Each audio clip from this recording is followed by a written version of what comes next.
ini pendapat ulama. Saya bicara masalah agama. Tidak ada kata-kata dalam agama kita jodohnya belum datang, nggak ada.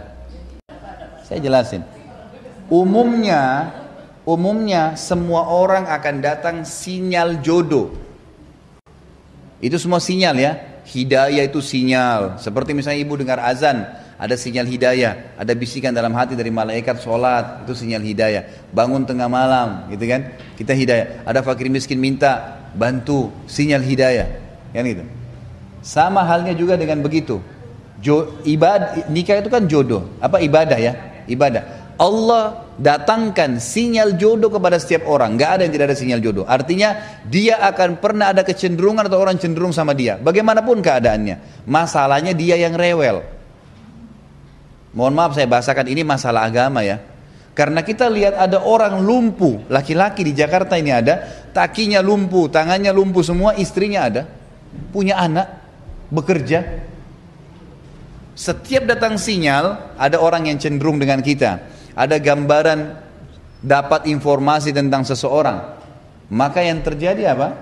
Kita istikharah, minta sama Allah petunjuk, dimudahkan, termudahkan, selesai, jalan melangkah.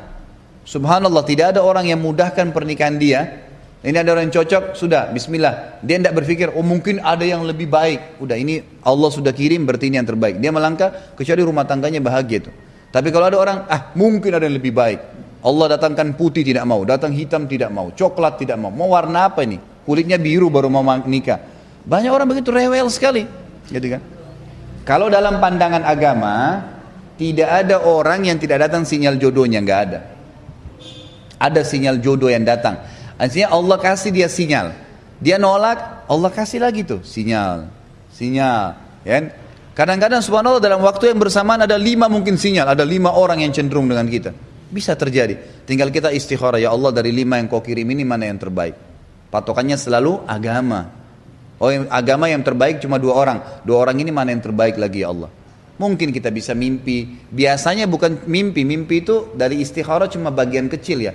Yang sering terjadi adalah kita bisa mendapatkan informasi positif atau negatif tentang calon kita. Biasanya begitu. Tiba-tiba kita tahu tentang sesuatu. Dia pernah melakukan perbuatan yang besar.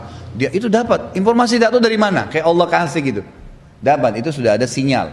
Oh berarti orang ini tidak tepat. Nanti baru ikhtiar. Kalau misal memang dari ikhtiar, ini dulu saya supaya jangan ada su'udzon ya, sangka buruk dengan Allah. Allah nggak datangin jodoh saya, itu keliru. Karena jodoh itu masuk dalam takdir ikhtiar, pilihan kita. Sama dengan ibu mau minum air atau mau minum teh, sama. Mau nikah sama orang ini atau orang itu, ikhtiar. Pada saat dia pilih, ya sudah Allah mudahkan dia di pernikahan itu. Kalau ada orang, enggak ini saya enggak mau, enggak ini. Saya yakin ibu-ibu pernah menolak orang. Orang mungkin, oh saya tidak cenderung karena ini. Baik, ada orang kalau menolak, ada udzur syar'i beda. Oh orang ini kayaknya enggak baik akhlaknya. Itu udzur, enggak apa-apa.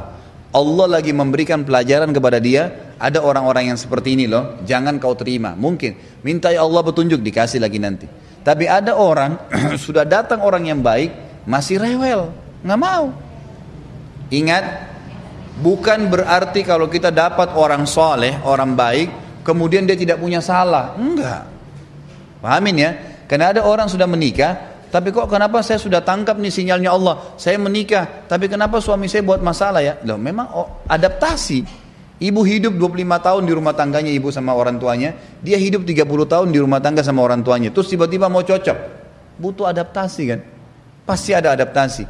Makanya di sini cari tadi yang sepadan, dahulukan agama, sehingga yang benar memaafkan, yang salah minta maaf. Terus begitu roda rumah tangga itu, jadi aman.